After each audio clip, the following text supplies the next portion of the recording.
Are you in position? You ready? You good? Yeah, Okay. we're good to go.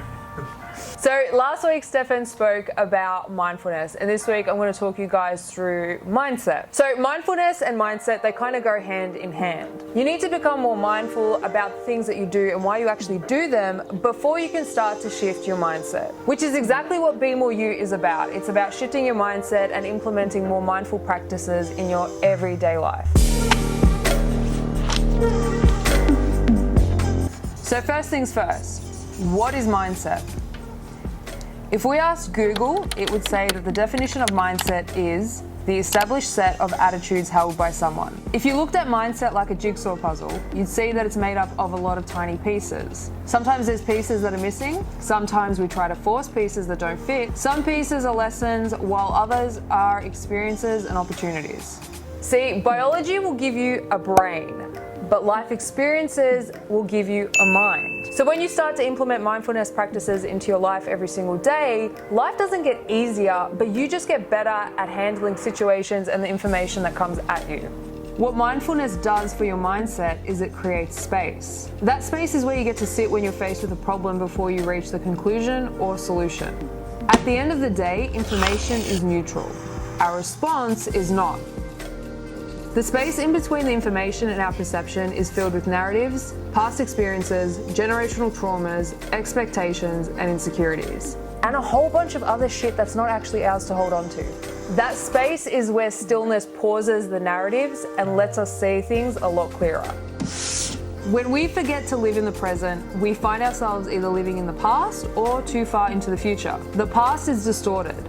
Living here keeps you caged or stuck in a loop of suffering. The future is clouded. Living here is living in a space that doesn't yet exist, which creates a sense of fear and anxiety because of the uncertainty surrounding it. The present is clarity. Living here is where you want to be.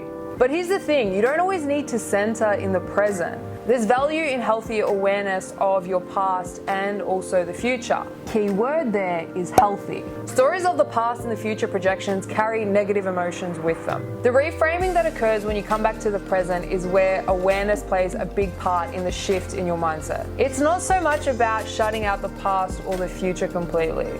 It's about letting go and removing those things that are no longer serving you and the future version that you're trying to become. So how do we shift the mindset to become that future version of ourselves? Well, that is what we're going to show you. It starts with identifying these key things: habits, actions, thoughts, words, and priorities. To identify these things, we need to learn how to become more mindful and aware of them.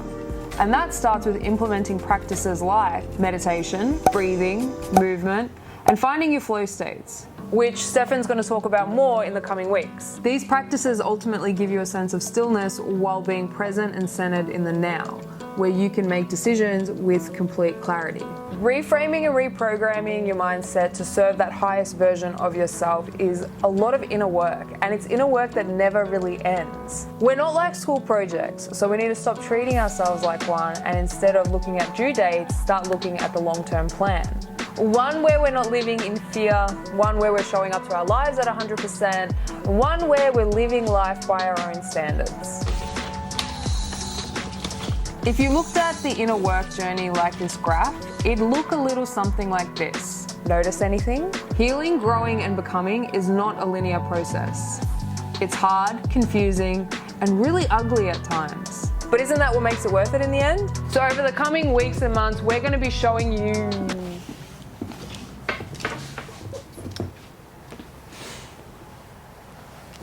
What are we going to be doing, Stefan? We're going to be showing you some mindfulness practices and techniques that you can implement into your day-to-day life to see what fits and works best for you. And give you ways to start doing the inner work so you can start to be more you. We'll see you back here next week, guys. Oh. Please come back next week. Come back next week. Remember to like and subscribe. You're supposed to say share, but I'll let and that go. share. Oh, we're gonna stop. This is like getting so terrible.